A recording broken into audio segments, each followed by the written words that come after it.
Welcome back. All right, so we've got two games to go over here. One that was, you know what's funny? This game here, there was talk during this game about how, well, it's kind of sloppy and, these teams are questionable defensively.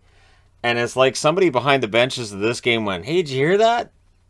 We can one up that. But before I get to that, I do need to report on Chicago in against Philly. The last time Chicago won a regular season game in Philadelphia was 1996. And I remember reporting on that 2 years ago and saying that was weird. And remember some odd result coming out of that the last time they went to Philly. And people saying, hey, you expected a Chicago win in Philly. That never happens. So it's Lankinen versus Jones. Kevin Hayes making his return. And Hayes was prominent early. He had an early chance that was saved. And Lindblom opens the scoring from Sanheim and Hayes at 4:46. It was a screenshot, deflects in, not much chance for Lankinen on that one. The Hawks were pretty flat early. Hagel has a rush chance that's saved. The Flyers get a power play. Hayes was denied during that. A lot of cycling on that power play, but not very many chances. Brassard has a shot that's blocked. Power play's killed off. Just the one shot. Shots, though, are 7-2 for the Flyers at 9 minutes. Again, the Flyers came out and they were really, really good quite early in this. Flyers have a 2-on-1. Glove save on Willman to stop that. The Hawks then press with 8 minutes left. Lankinen saves on Brown, holds onto it. Better second half for Chicago overall, though. Atkinson has a chance on a turnover. That was blocked. Strome then has a chance, saved and held onto. And Jones holds late on a chance for Tyler Johnson. So it's 1-0 Philadelphia after one. Right away in the second period, Chicago ties it up. 24 seconds in, DeBrincat scores from Taves on a face-off win. That is the 150th goal in the career of DeBrincat. Much better start for the Hawks. We then get too many Hawks on the ice. Flyers get a power play. That's killed off. Would not be the last time we saw that for Chicago. I'm sure there'll be some discussions. Kubalik with a rush chance, that saved. The shots were only 5 apiece at the half, but Chicago picks it up in the second half. It's Strome from Kane and Kubalik at 11:39. Great pass, and the Flyers' defense was nice enough to back off and let them get that one. So I know they pointed out Ristolainen, but he wasn't the only one who kind of just backed off and gave them the offensive zone. So kind of a thanks from the Chicago Blackhawks on that one. Kane then with a fast break. Jones saves there. The Hawks are controlling the game, but Atkinson would score to tie it from Farabee at 15:28, and there's a brawl after the goal, and you can see it right there as the song plays. So it is weird because it's this happy boppy song for their goal song, and meanwhile everybody's punching each other. So, all right, Flyers end up getting a power play out of that. Okay. Hawks did kill it off, and then before the period's out, they get the lead. It's Strome at 18:02. The Flyers nearly answer right away, but it is 3-2 Chicago after 2 periods. Third period, McEwen was looking for a fight with Connor Murphy. Murphy politely declined that offer.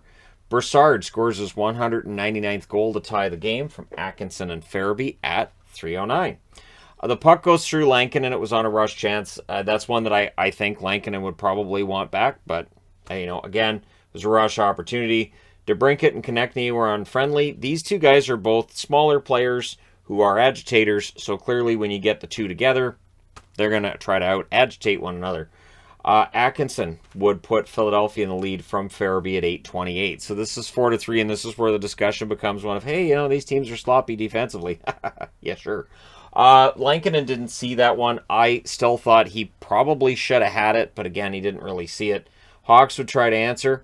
Connaughton was down on a check by Doc that the Flyers did not like. Giroux and Taves were arguing after. There were no penalties out of all that, so there was a lot of scrappiness. And much like the St. Louis-New York Islanders game earlier today, it felt like the officials were just kind of letting them play, which is fine, but that physicality, you've got to watch it because it'll ramp up, and when the players realize, hey, they're not calling anything, it can get out of control quickly. So Atkinson has a wraparound that saved. There's some shoving and punching on the next whistle because, again, the refs aren't calling stuff. The Hawks get a power play. There were 3 players in each box at this point. It ends up being 4 because the Hawks get a power play out of it. So with a player going in for 4 minutes, you got to have an extra guy to come out at the 2. And, yeah, it's a mess. Everything that gets killed off. Everybody comes out of the box. Taves has a net drive that's saved and held. The Hawks icing it with 3:05 left. the Flyers did a good job of keeping the puck at the Chicago end in the last 5 minutes. Flyers controlling with 3 minutes left. The goaltender finally gets pulled with 1:50 left. Too many Hawks on the ice. 7. They had 7. They were all playing 7.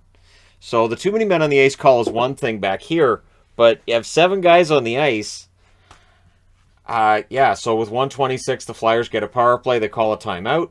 I can assume that the only thing said during that timeout was, please don't screw this up.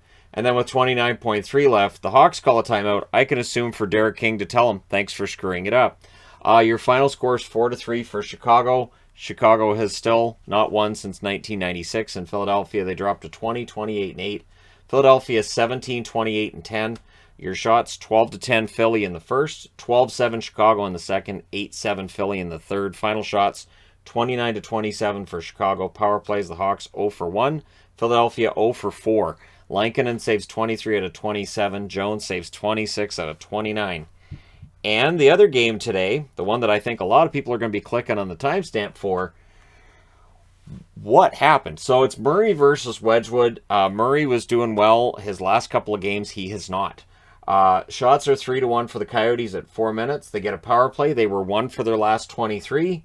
It did all right today. They score on the power play. It's Schmaltz from Gostisbehere at 4:10. No indicator of the day Schmaltz is about to have. And it's right off the face-off. The Sens try to answer. They draw a power play. They were 3 for their last 38. That gets a little better. They were 0 for 23 on their last 8 road games. That would eventually get a little better too. White misses one high. It's killed off. There are 4 shots for Ottawa. That would be adjusted later to show they had 5 shots in that first power play, actually. So things get scrambly during the 5-on-5 play that would follow that. Kessel has a chance to flex wide. Coyotes go back to the power play. There was a shorthanded break for Connor Brown. He is denied. Galchenyuk has a shot that's saved. That's killed off.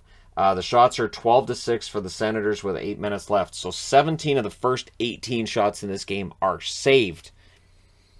Doesn't stay that way. Keller scores from Schmaltz and Gostisbehere at 13:53, so Gostisbehere having a pretty good game. Keller hit both posts before he scored on the next chance he had. Coyotes press for another. Then there's a post for Zaitsev as the Sens try to answer. Senators have a 3-on-1. Mosier breaks that up. Coyotes get a last-minute power play. So that rolls over into the second period. Coyotes are up 2-0. There are 2 goals on 23 shots in that first period. Second period, Coyotes start with 1:18 on the power play. Boyd fires one wide. There's a shorthanded 2-on-1. Formenton's denied, as is Connor Brown. That's killed off, though. And then Nick Paul on a pretty brutal pass. Schmaltz picks it up, puts it in at 250. That makes it 3 points for Schmaltz if you're following along at home. 2 of them goals. He has never had a hat trick. That's still the case. Stützle can't bury a response. There's a press by the Senators at 4 minutes into this. Mayo defends a Stützle shot. Tkachuk has a chance to deflect wide. Zaitsev has a chance that's saved and held. And then Maselli scores his first NHL goal. This was only his second game today. From Kessel and Gostisbehere at 12:35. All right, so it's 4-0 Arizona. Pretty safe, right? It's Arizona, nothing safe. Kelly scores from Chabot and Zaitsev at 13:54. That one went through Wedgwood from a distance. It's an indicator of things to come. Senators go to a power play. Tkachuk has a chance that's saved. Norris scores on the power play from Chabot and Stützle at 15:11. Schmaltz then gets a turnover on the next play. Murray saves on that, or else Schmaltz would have had his first hat trick. And then Kelly scores from Connor Brown and Chabot at 16:06. So it's suddenly 4-3, and then Chabot has a shot that's blocked as the Sens press for the tie. Hayden's then denied on a break before the period's out. We go to the third with the score 4-3. So in the second period, there's 25 shots. 5 of them go in the net. We go to the third. You think that's bad? Here comes the third. The Senators won 23-1 when they're losing after 2 periods. The Arizona Coyotes were 7-2 when they lead after 2 periods. Here we go. Formenton scores from Stützle and Gaudette at 56 seconds. Sens press for the lead, and they get there. And it's Nick Paul making up for that bad pass in the second period from Holden and Sanford at 1:53. And he batted it out of the air. That's 5 goals on 8 shots for the Ottawa Senators. So Wedgwood having a tough time. Ritchie nearly ties it. White has a rush chance then that deflects out. And then Keller does tie it from Schmaltz at 4:07. Murray was behind the net. You don't want him behind the net. You're supposed to stay. See, as a goaltender, I thought you were taught this is the net and this is your. But yeah, Murray comes out, and so he's out of position, and that allows the tying goal. Zaitsev has a chance kicked aside. Then there's a delay of game call. Arizona goes to the power play, and they score on it. It's Krause from Schmaltz and Keller at 6:57. So Arizona's up. That leads to a Kelly rush chance being saved. Fisher's then denied from in close. Coyotes get their 5th power play. It's killed off. They don't score on the power play. However, Gostisbehere scores from Schmaltz at 14:53. That is 6 points for Schmaltz. It ties a Coyotes franchise record. Also ties a Jets franchise record from before they moved to Arizona. So at 16:26, that new franchise record is set. It's Mayo from Keller and Schmaltz. That is 7 points in a game for Nick Schmaltz, franchise record. Kudos to Nick Schmaltz. I've always been a fan. Now he has the points to back it up. Paul then with a wraparound that wouldn't pull and wouldn't go, and they pull the goalie. They're down by 3 and they pull the goalie. Gostisbehere tried for the empty net. Schmaltz nearly got an 8th point on that, but Arizona, I guess, holds on to win 8-5. They go to 16, 35, and 4. To Arizona's credit, they were 4-4 on an 8-game homestand. The Senators 19, 30, and 5 with the 8-5 loss. Now they get to go to Vegas. Shots 13-10 Ottawa in the first, 15-10 Ottawa in the second, 18-11 Ottawa in the third. As Gord Miller erroneously said that the Senators had allowed 40 shots, they actually had 46. There was 31 for Arizona. In Gord's defense, he was probably trying to keep track of who was scoring and from where. Power plays, Ottawa 1 for 2, Arizona 2 for 5. Murray saves 23 out of 31, submarining his save percentage. Wedgwood saves 41 out of 46, which all things considered ends up being okay since 5 of those goals were on 8 shots. Everything around it, he was fine. What a crazy day of hockey we've had thus far, and we got 7 games yet left to go. So let me know your thoughts in the comment section below regarding these games. Don't forget to hit like and subscribe if you're browsing your way through. You just happened upon this video. Thank you guys so much for watching, for all your support. I will talk to you again soon.